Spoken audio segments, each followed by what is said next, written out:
only and answering them with his excellent expertise. Andrew, you're going to get a lot of questions today. Yeah, I have a feeling our Ask Andrew live segment coming up at 9 o'clock this morning. Going to have a lot of questions, including this cold coming in and then the potential for more snow, maybe some freezing rain before the weekend. So join us again later this morning at 9 o'clock. Our question for today is something I think we're going to hear a lot more about as we get into later this month and especially into January. And this comes from Mark in Prophetstown. What is sudden stratospheric warming? This is a process that usually, of course, takes place during the winter, and it involves the polar vortex. So what I've done is I put this little vortex at the top of the Earth here, right around the North Pole. And typically on an average day, that is where the polar vortex is. The center of it perfectly aligns with the center of the North Pole. It's surrounded by a strong polar jet stream.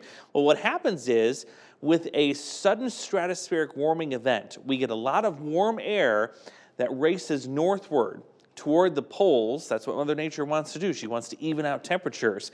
And what happens is, in the upper levels of the atmosphere, it moves that polar vortex away from its center at the North Pole. And that makes us more vulnerable here, especially in the center part of the United States, to seeing some colder outbreaks of air.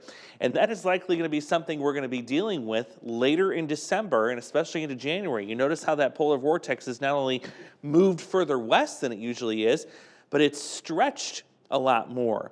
And in some cases, it can actually break off into two separate pieces, which is something we may see in the weeks ahead.